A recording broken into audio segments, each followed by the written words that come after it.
Hola, buenas noches, ¿cómo están? Hola, ¿Me buenas escuchan noches. todos? Sí, profe, se escucha. Hola Romina, ¿qué tal? ¿Qué tal? ¿Cómo están?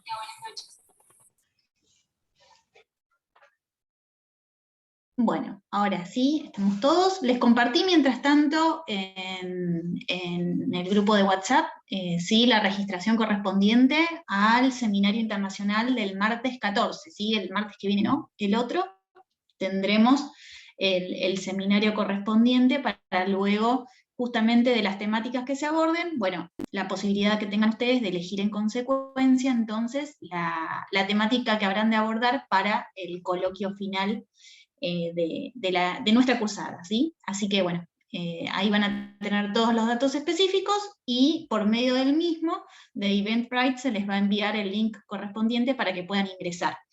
Bueno, no sé si ya lo hicieron, sino cuando lo hagan van a ver que justamente el horario que está establecido corresponde a la franja horaria española, ¿sí? Nosotros tenemos que calcular 5 horas antes, así que el seminario va a comenzar a las 11 de la mañana, está dividido en 2 bloques, el primero es de 11 a 1 y el segundo a partir de 1:15, 1:30 más o menos, hasta las 3 de la tarde.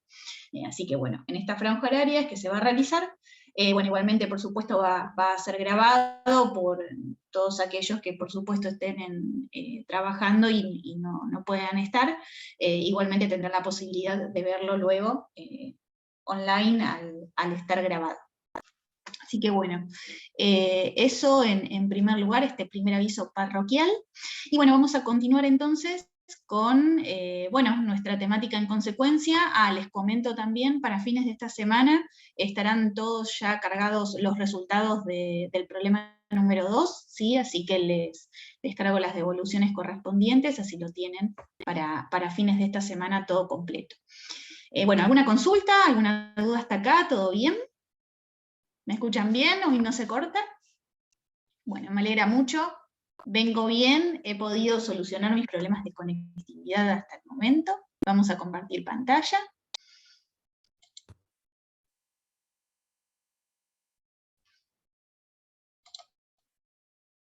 Bueno, un poquito para refrescar. Mientras tanto, estuvimos hablando acerca del derecho internacional humanitario, la importancia que implica en este marco.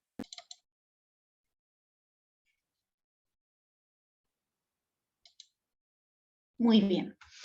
Y en este aspecto hablábamos, ¿sí? Justamente entonces de lo que implica en este caso, más que nada, el derecho de Ginebra, ¿sí? En materia de protección de las víctimas de un conflicto armado como tal, bueno, con todas las vertientes, la normativa internacional que existe en la materia y la importancia que hoy en día conlleva. Bueno, hoy continuaremos hablando en una misma consonancia, en este caso del uso de la fuerza en las relaciones internacionales, lo que ello implica, para terminar abordando el rol indispensable, ¿sí? En materia humanitaria, que es llevado a cabo por la Cruz Roja, ¿sí? Y un video muy particular, ¿sí? que vamos a ver al final de nuestra clase, muy cortito, para que se abra un poco esta instancia de debate, ¿sí? En cuanto a lo que significan todos estos temas y la importancia de la connotación actual que hoy implica abordarlos. Bueno, en consecuencia tenemos que decir, sí, que habíamos ya estado hablando acerca del ius in bello, el ius ad bellum, qué era lo que justamente implicaban estos dos conceptos tan importantes y los derechos que abordaban en consecuencia. Por eso cuando hablábamos del ius in bello, justamente nos habríamos de referir al derecho que rige en la guerra, ¿sí? O en cualquier conflicto armado, independientemente de que quien esté ejerciendo la fuerza, ¿sí? Este Estado o entidad que ejerza la fuerza como tal, esté justamente autorizado o no por el derecho internacional general para poder llevar a cabo este tipo de acciones bélicas en consecuencia. Y justamente cuando nos referíamos a este derecho, hablamos del derecho de Ginebra en consecuencia, ¿sí? Como vimos, justamente las 4 convenciones correspondientes destinadas a la protección, ¿sí? De las víctimas de un conflicto armado como tal, conjuntamente con sus 2 protocolos facultativos, ¿sí? Donde justamente en este marco de normativa habrá de establecerse todos aquellos principios, como también los vimos en la clase anterior, y las connotaciones que implican en materia de protección, ¿sí?, a todas las víctimas, tanto de un conflicto de índole internacional, como cuando estamos en presencia de un conflicto, ¿sí?, interno, un conflicto que se da en el marco de el territorio de un Estado frente a las Fuerzas Armadas Nacionales de dicho Estado y un grupo disidente que tiene que cumplir determinadas características que específicamente están establecidas, ¿sí?, en el protocolo número 2. Paso este dato y la importancia del mismo para la resolución de nuestro problema número 3 en consecuencia. Bueno, el día de hoy habremos de hablar ya no del ius in bello, que es lo que abordamos en la clase anterior, sino del ius ad bellum, ¿sí? Es decir, justamente el derecho que regula si el uso que ha hecho de la fuerza un Estado o una entidad resulta ser legítimo de acuerdo a determinadas circunstancias dadas que se hayan, valga la redundancia, dado, para que justamente este Estado o esta entidad proceda a hacer uso de la fuerza como tal, y si existe en consecuencia, bueno, esta legitimidad dispuesta por parte del derecho internacional para que así lo sea. Bueno, en este aspecto, por supuesto, como hacemos siempre, vamos a comenzar a abordar la cuestión desde el marco histórico, ¿sí?, porque resulta fundamental en este aspecto para poder entender estas temáticas tan importantes y que tienen una connotación actual sin duda en base al contexto internacional que estamos viviendo. Bueno, en ese aspecto, por supuesto, tener en cuenta, ¿sí?, que durante siglos, en realidad, la guerra configuraba ser una conducta lícita por parte de los estados, ¿sí? La guerra no estaba prohibida, por lo tanto, configuraba, ¿sí?, un instrumento, en realidad un instrumento legítimo más, por parte de los estados en su materia de política exterior. Ello, bueno, hemos visto a lo largo de la historia, la evolución del derecho internacional penal también, las consecuencias que han implicado, las consecuencias atroces y la necesidad, por supuesto, de poner un límite y normativizar, ¿sí?, este tipo de acciones y las consecuencias que se generan como tal. Y las sanciones previstas, por supuesto, en este aspecto. Bueno, en consecuencia, habremos de tener estas primeras limitaciones, ¿sí?, a este uso del recurso a la guerra como tal a partir del año 1918, cuando se da fin a la Primera Guerra Mundial, y con ello se celebra entonces el Pacto de la Sociedad de las Naciones, ¿sí? Justamente en este marco tendremos las primeras limitaciones en este aspecto. Acá este pacto, ¿sí?, la Sociedad de las Naciones, que fue impulsada principalmente por el presidente Wilson de los Estados Unidos, configuró ser el primer organismo, ¿sí?, internacional que justamente tendía o tenía como objetivo principal, ¿sí?, el mantenimiento de la paz y la seguridad internacionales. Fíjense la importancia de la Sociedad de las Naciones en este aspecto. Y si bien tenemos que tener en cuenta que no logró la cantidad de adeptos suficientes como sí lo obtuvieron tratados posteriores, bueno, justamente sentó las bases en este aspecto para poder hablar ya de organismos internacionales constituidos que justamente propendieran al mantenimiento de la paz y la seguridad internacionales. Bueno, en consecuencia tenemos a su vez el pacto Bryan-Kellogg, ¿sí?, del año 1928, 10 años posteriores, donde, bueno, ya en este marco los estados, en este caso, justamente renunciaron a la guerra, o sea, se comprometían a renunciar a la guerra como una expresión de sus políticas nacionales, como lo decíamos al principio, ¿sí? En este marco, justamente, el hecho de ir a la guerra era una política exterior inherente al Estado como tal, conformaba parte de su política de Estado en materia de actos ofensivos, ¿no? Con todas las consecuencias que ello implicaba. Por medio de este pacto es que justamente los estados renuncian a tal uso de estos recursos. Pero bueno, finalmente el grado de prohibición, ¿sí? No solo de prohibición en materia de guerra, sino también el uso de la fuerza o incluso la amenaza del uso de la fuerza, la habremos de encontrar justamente al finalizar la Segunda Guerra Mundial, con el nacimiento, ¿sí?, de la Organización de Naciones Unidas, y por supuesto la Carta de Naciones Unidas en consecuencia, ¿sí?, que tiene como principios fundantes una norma imperativa con la importancia que ello implica, el artículo 2.4 de la Carta de Naciones Unidas, por medio del cual se establece justamente que los miembros de la organización en sus relaciones internacionales habrán de abstenerse, sí, absolutamente, a recurrir a la amenaza o uso de la fuerza, ¿sí?, contra la integridad territorial o independencia política de cualquier Estado, o en cualquier otra forma incompatible con los propósitos de las Naciones Unidas, ¿sí? Acá estamos hablando de una norma de carácter ius cogens, ¿sí? Una norma imperativa que tiene la finalidad justamente de propender a la protección de valores fundamentales para la comunidad internacional en su conjunto, lo cual implica que no admite acuerdo en contrario, ¿sí? Justamente, en el caso de una violación a dicha norma, estaremos en presencia de responsabilidad internacional por parte del Estado que viola esta normativa con estas características, como ya lo hemos visto bueno, en instancias anteriores al abordar estos problemas.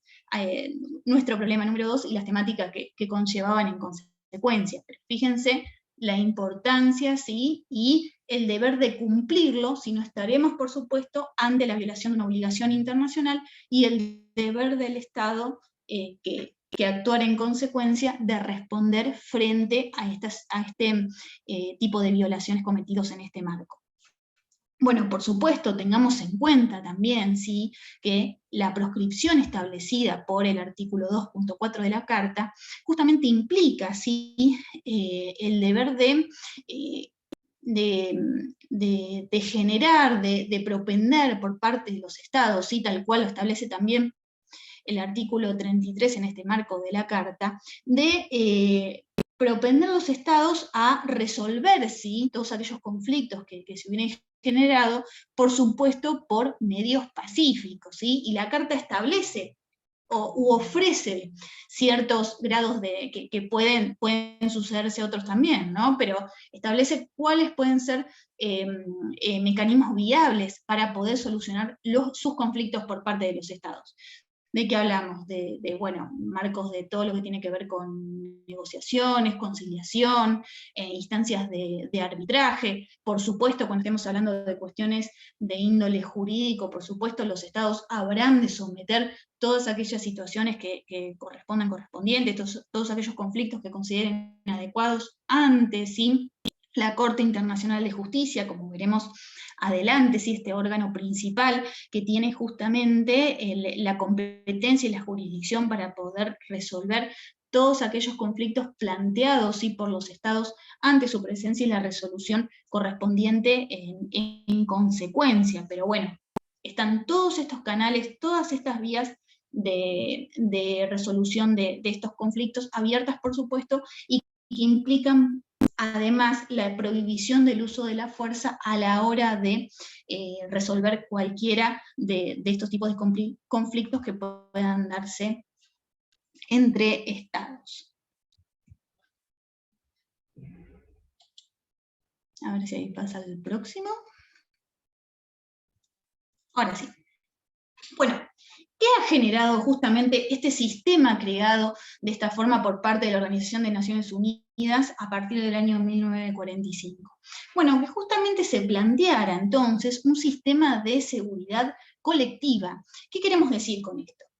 Que la intención al momento, ¿sí?, de la creación de la Carta, ¿sí?, la finalidad que tuvieron los Estados al momento de justamente desarrollar esta normativa tendiente a la manutención de la paz y la seguridad internacionales, ¿sí?, con todo lo que ello significa, implicaba justamente la centralización del uso de la fuerza legítima, ¿sí?, en un órgano de la Organización de las Naciones Unidas, específicamente el Consejo de Seguridad, que imagino ya han hablado en forma general y previamente con el doctor Mariano. Bueno, de allí la importancia del Consejo de Seguridad en este marco, y que justamente implicaba ello, ¿no? La centralización del uso de la fuerza de carácter legítimo. Los estados justamente convienen, ¿sí?, en aceptar y cumplir las decisiones del Consejo de Seguridad.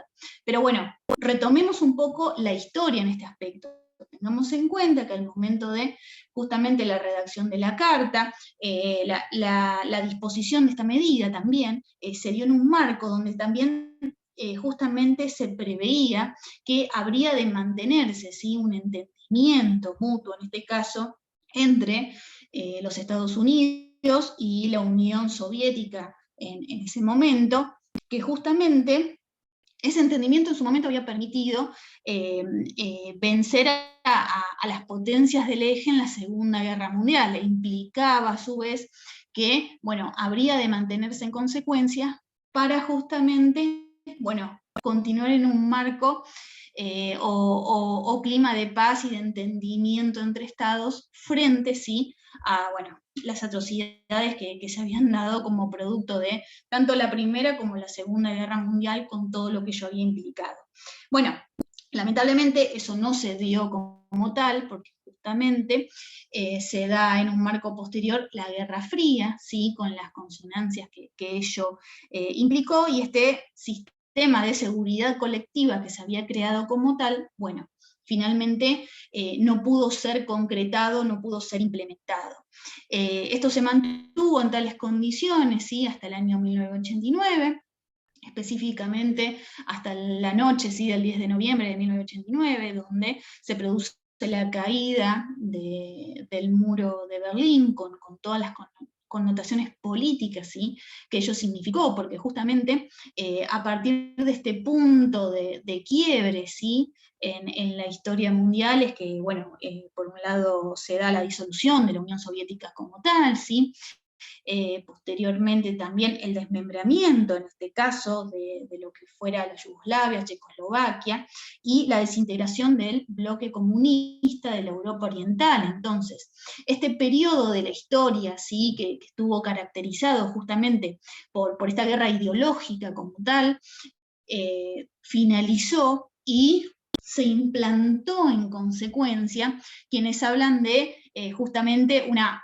paz americana, ¿sí?, que hubiera comenzado como tal, teniendo por supuesto una figura, en este caso unipolar a los Estados Unidos. Acá hablamos específicamente de cuestiones de política internacional, pero que son fundamentales para entender el mundo de hoy. Bueno, en ese momento, en esa etapa de la historia, hablábamos justamente de este mundo unipolar creado como tal, y cómo ha ido evolucionando la historia en consecuencia. Tengamos en cuenta, ¿sí?, ya que, bueno, en los inicios, podemos decir, de este tercer decenio, ¿sí?, del siglo XXI, podemos encontrar presencias de estados, ¿sí?, que fueron avanzando, fueron evolucionando a lo largo de la historia, y que hoy vemos palpado aún más el protagonista, su protagonismo en el marco de la arena internacional. Bueno, pensemos por supuesto en este marco, en el surgimiento de la Federación Rusa como tal, y lo que hoy está ocurriendo en el contexto internacional, ¿sí?, ni hablar en este aspecto también del rol de China, cómo ha ido avanzando en estos últimos 40 años, podemos decir, en materia de lo que implica la historia de China, su desarrollo, su crecimiento como tal, y el rol en consecuencia, ¿sí?, su rol en consecuencia en el marco de la arena internacional, ¿sí?, en materia de política internacional.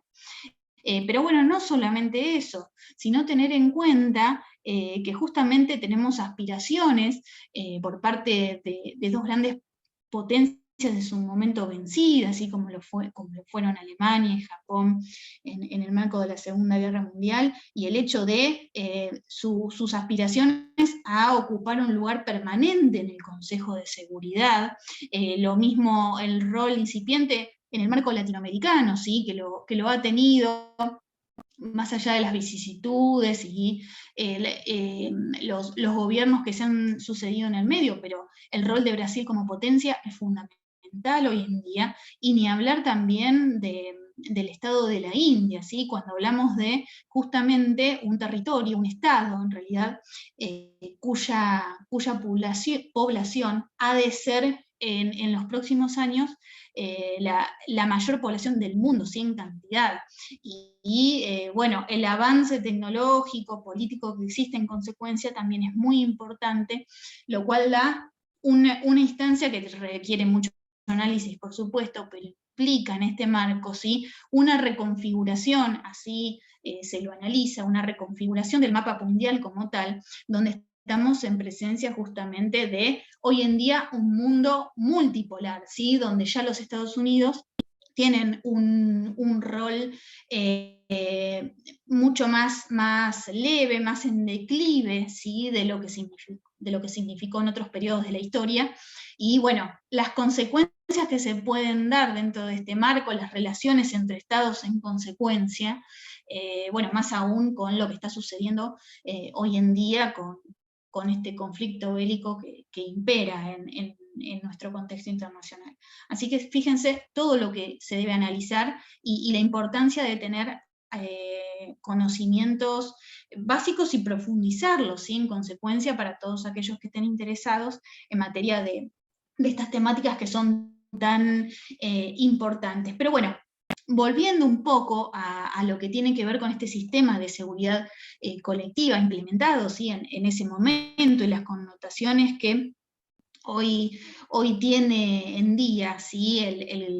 La Organización de Naciones Unidas, el Consejo de Seguridad como tal, y las críticas que existen hoy en día también, lo cual veremos ya para la clase que viene, pero entender la configuración, ¿sí? La conformación también del Consejo de Seguridad en este momento. Bueno, está conformado, esto ya lo sabemos, por 15 miembros, y en el marco de estos 15 miembros tenemos 5 de ellos que son permanentes, ¿sí? La República Popular China, Estados Unidos, la Federación Rusa, Francia y el Reino Unido. Estos 5 estados son estados sujetos permanentes, ¿sí? Del Consejo de Seguridad, y a su vez tienen el derecho a veto, con todo lo que ello significa a la hora de la toma de decisiones por parte, ¿sí? De este órgano. El resto de los miembros del Consejo de Seguridad duran 2 años en su cargo, y bueno, tienen estas características en particular, que específicamente lo pueden encontrar en la carta, todas aquellas funciones, ¿sí? El rol del mismo, que si bien por supuesto analizaremos hoy en un marco general, el hecho es que acudan al mismo, sí, a la hora de profundizar en la temática, que también resulta fundamental para nuestro problema. Bueno, en primer lugar, entonces establecer, ¿sí? Que en este aspecto el rol del Consejo está dado, ¿sí? Su objetivo principal, ¿sí? Está dado en la responsabilidad primordial que tiene el Consejo de Seguridad, el objeto principal por el cual fue creado en este marco, y que justamente implica el mantenimiento de la paz y la seguridad internacionales, ¿sí? Y que los miembros de la Organización de las Naciones Unidas reconocen en dicho consejo que el mismo actúa a nombre, ¿sí? De ellos, al desempeñar las funciones que le impone esta responsabilidad. Así que el objeto fundamental, ¿sí? Principal del Consejo de Seguridad en consecuencia implica entonces el mantenimiento de la paz y la seguridad internacionales. Vamos a 2 puntos fundamentales que justamente están dados, ¿sí? En este rol tan importante que confluye al Consejo de Seguridad, y que justamente está dado en un primer lugar en lo que tiene que ver en materia de arreglo pacífico de controversias, ¿sí? Es a lo que debe propender el Consejo de Seguridad como tal. Entonces, en este aspecto, justamente, era lo que hablábamos en un principio. El artículo 33 establece que el Consejo de Seguridad instará a las partes a que arreglen sus controversias a través de medios pacíficos, ¿sí? Como lo charlábamos hoy. Todo lo que tiene que ver con negociación, bueno, arbitraje, en materia de conciliación, por supuesto también, en instancias de mediación, a donde las partes habrán de poder acudir a la hora de resolver su conflicto, siempre sí en un marco de índole pacífico. Esto es fundamental. El Consejo de Seguridad tiene este rol principal, ¿sí? Y que justamente implica instar a las partes a que resuelvan, ¿sí?, sus controversias en el marco de estas medidas fundamentales. Bien. Por otro lado, por supuesto, de llevar a cabo funciones de investigación, ¿sí? Frente al hecho de un posible hecho, una posible circunstancia que puede implicar poner en peligro la paz o seguridad internacionales, que amenacen la paz o seguridad internacionales, o puedan o impliquen en consecuencia también este quebrantamiento de la paz y seguridad internacionales, bueno, justamente el Consejo de Seguridad se encuentra habilitado para llevar a cabo todas aquellas investigaciones que resulten, sí, pertinentes y necesarias para, en ese aspecto, justamente impedir, determinar, ¿sí?, cuáles son los hechos, cuáles son las actitudes que implican, bueno, que justamente se prolongue esta amenaza como tal, o que pueda implicar un quebrantamiento en realidad de la paz y seguridad internacionales, y tomar medidas, ¿sí?, en consecuencia. Cuando hablamos de estas medidas o acciones específicas en caso de darse estas amenazas en materia de quebrantamiento de la paz, la seguridad internacional, es lo mismo frente a la existencia de actos de agresión, que también hemos hablado en su momento de lo que implica, ¿sí?, el crimen internacional de agresión en consecuencia, habremos de tener, ¿sí?, justamente en consideración que en una primera instancia lo que ha de ser el Consejo de Seguridad es dictar recomendaciones. Estas recomendaciones tienen la finalidad, por supuesto, como siempre, de que los estados hayan de propender a la resolución del conflicto en un marco pacífico, ¿sí? Específicamente está establecido esta normativa en el artículo 36 de la Carta, y prevé, por supuesto, ¿sí?, escuchar a ambas partes, a ver, de tener en cuenta, ¿sí?, de qué forma o por qué vía han de estar llevando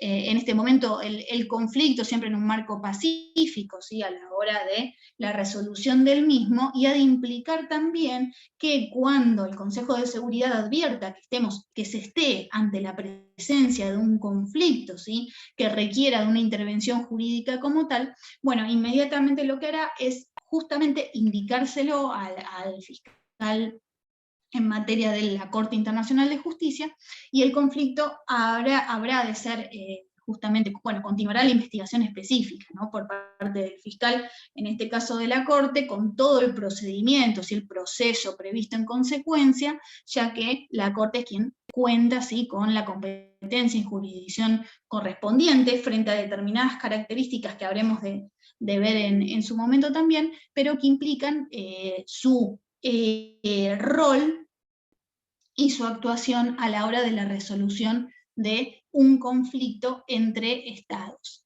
Bien, ante acciones específicas, ¿sí?, que puede abordar en el caso de la existencia de amenazas a la paz, quebrantamiento de la paz, o actos de agresión, ¿sí?, entendidos como tal, bueno, en primer lugar, lo que habrá el Consejo de Seguridad frente a estas investigaciones que realizará previamente, es justamente, bueno, en primer lugar, determinar la existencia, ¿sí?, de toda amenaza, para luego dictar las recomendaciones que considere correspondientes a los fines del mantenimiento o restablecimiento de la paz, si se hubiere producido el quebrantamiento de la misma, ¿sí? Esto es fundamental. Estas cuestiones también tenemos que tener en cuenta en este aspecto, que aquellas recomendaciones o la determinación de la existencia, ¿sí?, de esta amenaza o quebrantamiento de la paz, no implican que el Consejo de Seguridad ha de ingresar en la cuestión de fondo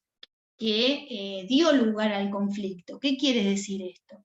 Por ejemplo, si se da un conflicto en materia de reconocimiento de legitimidad, o todo lo que tiene que ver, estoy pensando en un ejemplo, bueno, por ejemplo, lo que es la Argentina, el Reino Unido y la disputa de soberanía que existe, por supuesto, sobre las Islas Malvinas. Bueno, al momento en que se produce el conflicto bélico como tal, justamente, el Consejo de Seguridad dio ¿sí? las recomendaciones correspondientes a los fines de que bueno, justamente el conflicto bélico no continuare como tal, pero ello no implicó justamente inmiscuirse en la decisión de lo que tiene que ver con la disputa de soberanía en sí, ¿sí?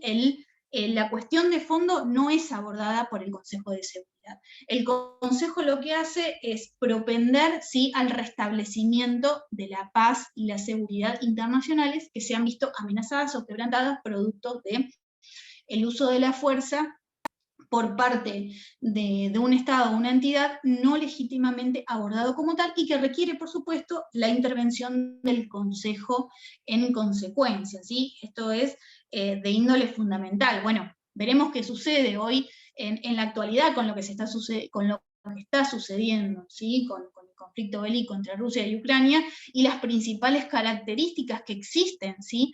En este aspecto frente al rol del Consejo de Seguridad, que ha sido duramente criticado en este aspecto, el rol de la Organización de Naciones Unidas y la necesidad de una actuación en consecuencia, ¿sí? Que resulta fundamental frente a los hechos y los posibles crímenes que se están cometiendo y que tenemos ¿sí? ya antecedentes de justamente como lo abordamos en clases anteriores, de que, bueno, se están justamente imputando y sancionando a aquellos que se consideran responsables de la comisión de crímenes internacionales en el marco de este conflicto bélico actual que se está llevando a cabo.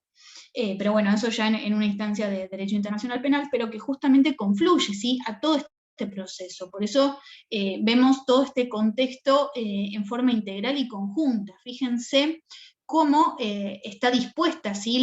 Cómo se justamente otorga responsabilidad tanto al individuo como a los estados, quienes actúan ¿sí? ilícitamente cometiendo este tipo de acciones que son absolutamente en detrimento ¿sí? de valores fundamentales para la comunidad internacional en su conjunto. Normas ius cogen, como hablábamos, que no permiten la posibilidad de acuerdos en contrario a la hora de la afectación de los principios y las mandas que establecen en consecuencia a fin de propender al mantenimiento de la paz y la seguridad internacionales y por supuesto la vida y la integridad de todos los seres humanos como tal y los derechos humanos en consecuencia, ¿sí? Así que bueno, este es el rol en este aspecto del Consejo de Seguridad que habrá de tener en materia de, bueno, la toma de acciones, ¿sí? Un rol activo en consecuencia.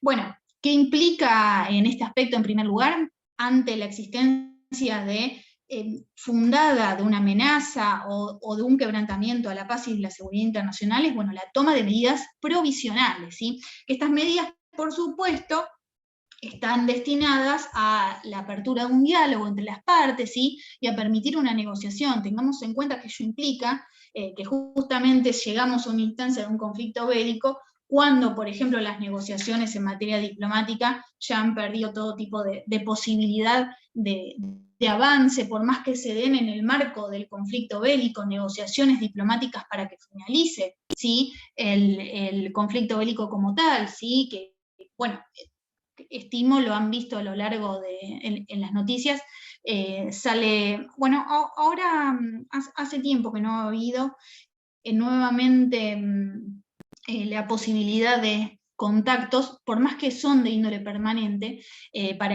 o sea, contactos de índole diplomático que tengan por finalidad la resolución por esta vía, por supuesto, del conflicto y que finalice la guerra como tal.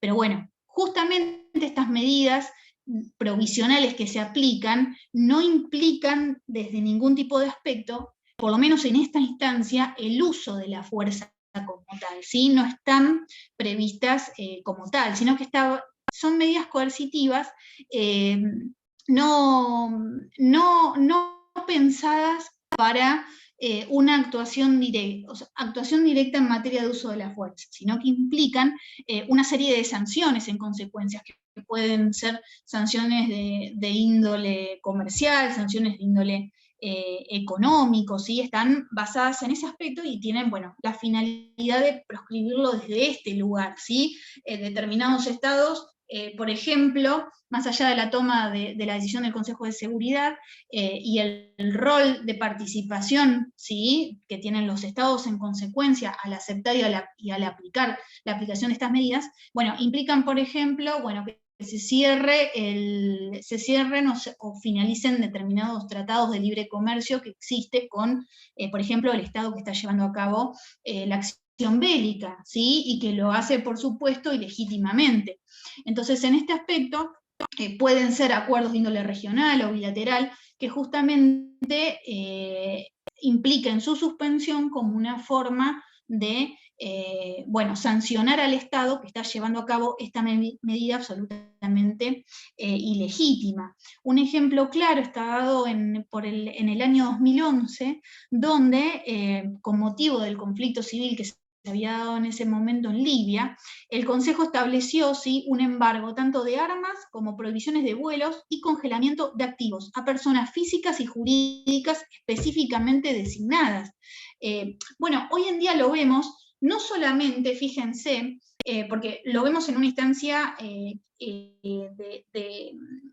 los estados, ¿no? Las acciones que toman los estados en consecuencia, pero un claro ejemplo de, por ejemplo, una persona privada, ¿sí?, una persona jurídica privada, que también toma este tipo de acciones, ya no dadas por el Consejo de Seguridad, por supuesto, pero para que veamos todo el contexto y lo que ello implica, ¿no? Está dado por, bueno, lo que fue la cadena McDonald's, que cerró todos los McDonald's en Rusia por lo que estaba ocurriendo en su momento, que era muy anecdótico cuando, estimo lo habrán visto, que se ofrecía por internet una hamburguesa de McDonald's a un precio exorbitante, y bueno, justamente estaba dada porque es un público que consume mucho de esta cadena, pero esto, si bien no deja de ser anecdótico, te muestra, ¿sí?, cómo en este marco distintos sujetos toman una actitud tendiente, ¿sí?,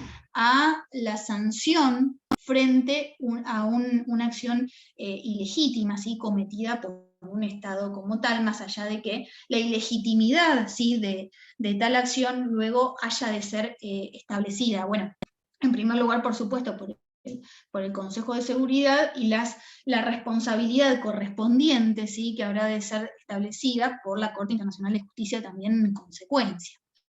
Bien, acá hablamos entonces de medidas coercitivas que no implican el uso de la fuerza, para referirnos y posteriormente a aquellas medidas coercitivas que sí han de implicar el uso de la fuerza como tal. Bueno, en este aspecto acá tenemos que tener en cuenta que lo que establece la Carta de Naciones Unidas es que, bueno, justamente los estados y los miembros integrantes de la organización han de tener, bueno, el deber justamente de prestar, ¿sí?, sus fuerzas armadas a la hora de, bueno, tener que intervenir en el marco de un conflicto armado como tal. Está específicamente establecido este protocolo, la forma, ¿sí?, en los artículos 42 y 43 de la Carta de Naciones Unidas, pero finalmente, más que nada con lo que hablábamos hoy, el motivo fundante que fue, en este caso, lo que implicó su falta de operatividad fundamental ante el nacimiento de la Organización de Naciones Unidas, que estuvo dado por la Guerra Fría, implicó que, bueno, no se procediera así a realizar una activación de justamente los mecanismos previstos en esta normativa en particular en materia de justamente la aplicación de medidas coercitivas directas hacia un Estado, pero que el Consejo de Seguridad también ha de tener habilitado en este aspecto, ¿sí?, en caso de que así lo amerituare. Tenemos que tener en cuenta en este aspecto, por supuesto, todo el contexto internacional y lo que implica, ¿sí? Volvamos a lo que es el conflicto bélico el día de hoy, y donde donde justamente un total de 193 estados que integran la comunidad internacional, 141, ¿sí?, por medio de la Asamblea General, han condenado el ataque ruso a Ucrania, porque acá, ojo, tengamos en cuenta esto, que la Asamblea General, por supuesto, tiene un rol complementario, ¿sí?, a la hora de garantizar la paz y la seguridad internacionales. Si bien, por supuesto, es una atribución específica y principal por parte del Consejo de Naciones Unidas, no implica ello que no exista esta complementariedad necesaria por parte de la Asamblea General de justamente expedirse en consecuencia frente a hechos como los que se están sucediendo hoy en día y que implican no solo que un Estado finalice, ¿sí?, interrumpa cualquier tipo de acción en este marco, sino también, para que se restablezca la paz y la seguridad internacionales, sino también, que responda frente a que responda ante el quebrantamiento de la obligación internacional que le correspondía, ¿sí?, en consecuencia, frente a la normativa internacional vigente, ¿sí?, en la materia, y más aún cuando hablamos de normativa ius cogens, como referimos en todo, a lo largo de toda la clase. Pero bueno, en este aspecto, ¿qué sucedió, ¿sí?, frente a esta resolución dispuesta como tal por la Asamblea? Cuando llega al Consejo de Seguridad, justamente la Federación Rusa es un miembro permanente, ¿sí?, del Consejo de Seguridad, y tiene el derecho a veto como tal, y que eso es lo que ha sucedido, pero bueno, lo veremos bien el día sábado. Pero fíjense cómo existen este tipo de herramientas en el marco de las relaciones internacionales, y que justamente generan un detrimento, ¿sí?, a el sistema internacional como tal, el sistema de cooperación creado para proteger los derechos humanos como tal, la paz y la seguridad internacionales, y el deber de cumplimiento por parte de todos los estados, ¿sí? Hoy en día lo es Rusia, pero en su momento también lo habrá sido Estados Unidos, y todos los estados como tales, configuran este tipo de acciones que justamente van en detrimento de las víctimas, ¿sí?, de este tipo de procesos, que por supuesto son, en primer lugar, los civiles, y totalmente inocentes a este proceso, y ni hablar de, todo el derecho internacional humanitario y el derecho de Ginebra, lo que prevé en materia de protección, ¿sí? Bueno, de los civiles, por supuesto, pero como lo hablábamos también, de todos aquellos heridos, enfermos, náufragos, prisioneros de guerra, ¿sí?, y todas aquellas personas que se encuentran fuera de combate como tal, pero que no dejan de ser víctimas del proceso como tal y frente a los hechos que se generan. Pero bueno, veamos también aquí que hay una instancia donde, o determinadas excepciones, donde justamente el uso de la fuerza por parte de un Estado no se encuentra prohibido como tal, resulta ser legítimo, ¿sí?, a instancias de excepción al principio de la prohibición del uso de la fuerza. Y específicamente están establecidos los mismos en el artículo 51, ¿sí?, de la Carta de Naciones Unidas. El mismo habla específicamente de legítima defensa, ¿sí?, que son, son también disposiciones normativas que la encontramos, por ejemplo, en nuestro derecho interno, ¿sí?, la legítima defensa.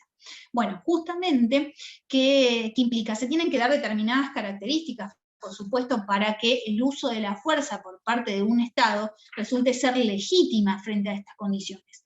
Y la Carta ha de establecer que, justamente, en caso de un ataque armado, ¿sí?, contra un miembro de las Naciones Unidas, hasta tanto el Consejo de Seguridad haya tomado la intervención suficiente, las medidas necesarias para el restablecimiento, ¿sí?, o la manutención de la paz y la seguridad internacionales, podrá llevar a cabo este tipo de acciones a fin de proceder a su defensa, pero tienen que darse determinadas características, ¿sí?, para mantener la legitimidad del uso de la fuerza en este marco por parte del Estado que, por ejemplo, está recibiendo, ¿sí?, un ataque un ataque de otro Estado. Bueno, ¿qué implica eso? En primer lugar, ¿sí? Que, el uso del derecho a la legítima defensa debe ser inmediatamente comunicado al Consejo de Seguridad por parte del Estado. Quien se esté defendiendo a sí mismo inmediatamente debe comunicarlo al Consejo de Seguridad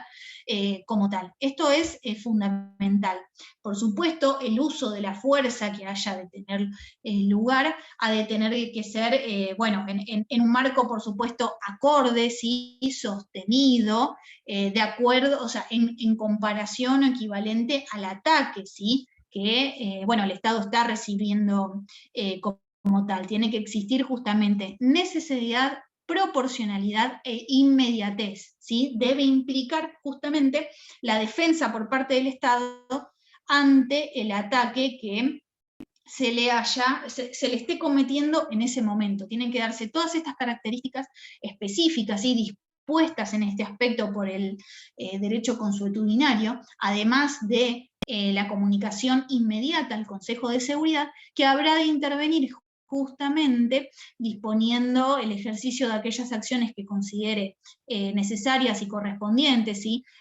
A fin de, proceder a mantener o garantizar la paz y seguridad internacionales que se pudieron haber visto en peligro frente a este tipo de circunstancias que implican un ataque, por ejemplo, de un Estado a otro Estado, y el derecho que tiene el mismo de poder repeler el ataque con estas características dadas, repetimos, necesidad, proporcionalidad e inmediatez, pero que requieren, por supuesto, también, un grado, sí, coherente de actuación con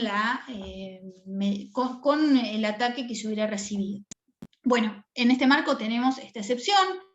Por supuesto, cuando el uso de la fuerza se encuentra autorizado por el Consejo de Seguridad como tal, o cuando es un organismo regional, ¿sí? Que hace el uso de la fuerza frente a una determinada circunstancia también, y que se encuentra legitimado para hacerlo por parte del Consejo de Seguridad. Así que tienen que darse todas estas características en particular, ¿sí? Para que estemos frente al uso de la fuerza por parte de un Estado en carácter legítimo. Caso contrario, está totalmente prohibido, ¿sí? Tanto el uso de la fuerza como la amenaza del uso de la fuerza como tal, lo cual implica, ¿sí? Para aquel Estado que incurre en la realización de tal acción, la debida responsabilidad internacional frente a la comisión de este acto ilícito como tal.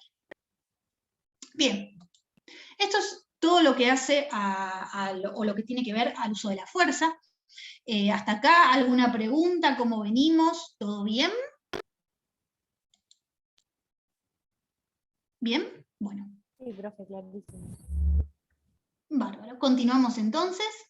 En este caso vamos a hablar, brevemente del rol del Comité Internacional de la Cruz Roja y, la importancia, la connotación que tiene, ¿sí? Que es fundamental. Bueno, justamente, un poco habíamos hablado ya del Comité Internacional de la Cruz Roja, recordemos el recuerdo de Solferino, ¿sí? Frente a la batalla de Solferino, y las atrocidades que se habían implicado en dicha batalla, y justamente, la necesidad entonces de propender a la protección de las víctimas de los conflictos armados. Bueno, fue justamente así el antecedente principal, ¿sí? Para que justamente un grupo de ciudadanos suizos diera paso en el año 1863 a la creación del Comité Internacional de la Cruz Roja, una figura, así, un sujeto que es imparcial, neutral e independiente, ¿sí? En todo conflicto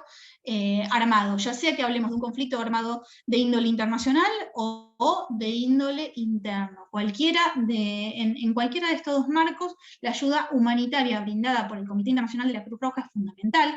La habremos de encontrar, ¿sí? Específicamente en las convenciones de Ginebra, cuando hablábamos de la protección, ¿sí? En las convenciones y cada uno de los sujetos que la misma abarca, recordemos que también está prevista la protección en este marco, ¿sí? Para el personal que interviene en materia de ayuda humanitaria en consecuencia para estos organismos, este organismo en particular que interviene, y que hace no solamente a la defensa del personal sanitario, ¿no? Sino también, por supuesto, pero, bueno, personal sanitario, religioso, el rol del comité en este aspecto en materia de ayuda humanitaria, y la protección, ¿sí?, de todo lo que tiene que ver con las instituciones correspondientes, los hospitales, las tiendas de campaña, los medios de transporte, ¿sí?, frente a un organismo que, vuelvo a repetir, resulta imparcial, neutral e independiente, ¿sí?, y tiene esta misión principal de proteger y brindar asistencia a las víctimas de los conflictos armados. Bueno, específicamente, bueno, para que lo lean, ¿sí?, el artículo 9, en este caso, el primer convenio de Ginebra, ha de establecer cuáles son, ¿sí?, las actividades del Comité Internacional de la Cruz Roja, la importancia de la identificación, ¿sí? Pensemos, acá está el nombre específicamente establecido, el rol, la figura como tal de la Cruz Roja, la medialuna roja, el rubí rojo, que es un rombito. Los tres son símbolos fundamentales y que identifican, ¿sí?, al personal sanitario como tal. Y el rol en este aspecto que han de tener, y los estados, el deber de cumplir, ¿sí?, en consecuencia de, por supuesto, no deber, o sea, se encuentra prohibido atacar en este marco tanto al personal como a los edificios, ¿sí?, las estancias edilicias donde se encuentra el comité trabajando, al igual de, bueno, en un mismo marco de protección que civiles, heridos, enfermos, náufragos, ¿sí?, todo lo que prevé en este contexto y marco de protección por parte de los convenios de Ginebra. Así que de allí la importancia, ¿sí?, les repito, bueno, estamos con un poquito de tiempo todavía, pero como para abordar lo que tiene que ver con las actividades del Comité Internacional, ya les digo, en el artículo 9, y los procedimientos de conciliación que están en el artículo 11, previstos también de la primera Convención de Ginebra, y que justamente, prevén, ¿sí?, la posibilidad de que el comité actúe en un marco de iniciativa para la resolución del conflicto. Puede actuar, ¿sí?, como tercero, y en este aspecto, tener un rol activo también a la hora de encauzar la cuestión y lograr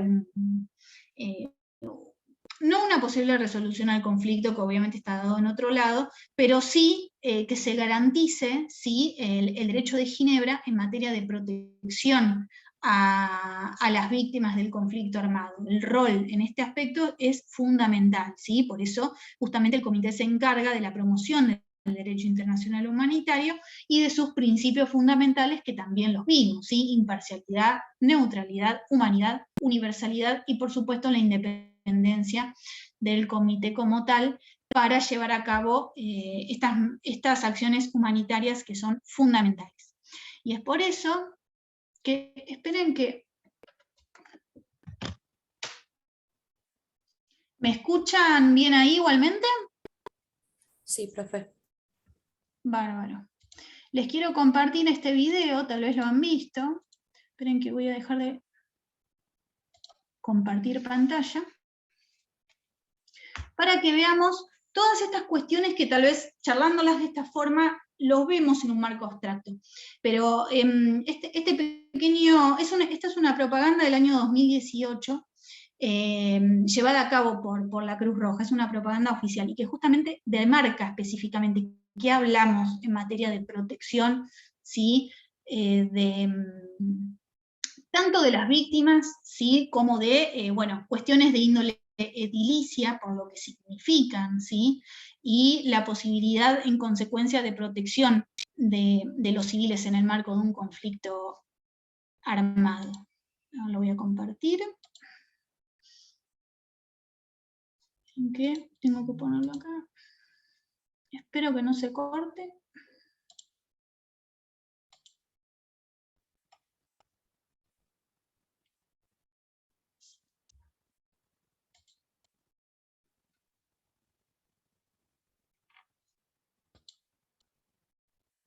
A ver si lo pueden ver bien.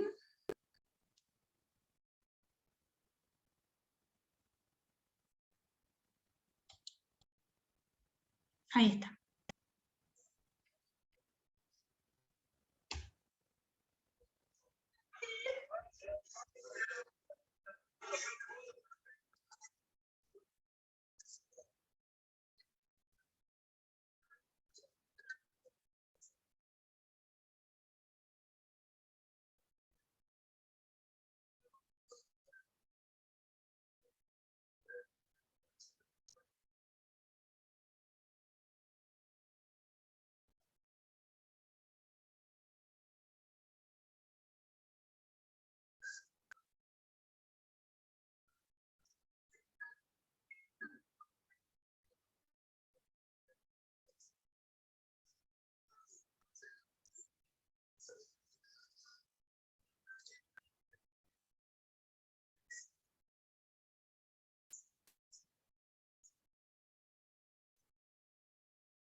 Bien, acá vemos palpariamente en algo totalmente real que se está sucediendo hoy en día, y fíjense lo que significa, ¿sí? Cuando hablamos... Uy, esperen que lo... Ahí está, ahí lo saqué, era un video relacionado. Pero bueno, fíjense la connotación que significa y lo que implica la normativa internacional a la hora de la protección, ¿sí?, de las víctimas de un conflicto armado. Y esto, chicos, está sucediendo hoy en día y se da en cualquier conflicto. Por eso el deber de la comunidad internacional, ¿sí?, de propender a justamente sancionar y, bueno, negar bajo todo tipo de aspectos este tipo de acciones que hoy en día se suceden, ¿sí?, contra hospitales, contra espacios neutrales donde justamente se brinda esta ayuda humanitaria. Lamentablemente esto sucede, estos son crímenes internacionales y deben ser sancionados como tal, tanto hacia el Estado ejecutor como hacia aquellos individuales y aquellos particulares, personal jerárquico, soldados, quien fuere, que cometiere este tipo de atrocidades frente, ¿sí?, a instituciones o civiles, porque acá hablamos, lo vemos palpariamente en el marco de un hospital, pero lo mismo pasa frente a ataques en escuelas, barrios, ¿sí? Es terrible. Y lo muestro para que tomemos en consideración, ¿sí?, lo que implica, lo que existe hoy en día y la necesidad de conocer estos temas para poder justamente condenar este tipo de acciones, ¿sí? Así que bueno, ahora sí dejo un poco el micrófono abierto a todos para cualquier tipo de reflexión. Pone la piel de gallina, pero es la finalidad, para que veamos por qué estudiamos estos temas y la importancia, ¿sí? Porque esto lo escuchamos en la televisión, en los medios de comunicación, que esto ocurre. Pero bueno, ahí se ve palparia las consecuencias específicas, y por eso sí es que la Cruz Roja lo da a conocer. Así que es para la toma de conciencia.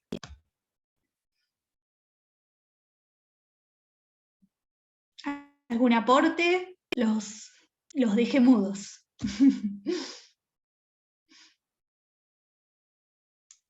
Profe, ¿hay algún fallo que trate esta cuestión, una cuestión así similar a esta? Específicamente, lo vamos a abordar para la clase que viene. lo vamos a abordar para el sábado. Existen, sí, muchos fallos en materia de sanción y condena a particulares, ¿sí? En el marco del rol, en este caso, de la Corte Penal Internacional a la hora de sancionar, ¿sí? A sujetos que han actuado en contra, ¿sí? y ataques armados hacia, hacia las organizaciones, hacia organismos neutrales que intervienen en este aspecto brindando ayuda humanitaria. Lo mismo se da, por supuesto, si atacan escuelas, sociedades, a la sociedad civil en sí, ¿sí? Que es totalmente ajena al conflicto que se está llevando a cabo. Pero bueno, nos queda este video para la reflexión. Sí, Karen, se me cortó, ¿no? Un poquito. ¿Se escucha ahora? Sí, me veo que voy medio lenta.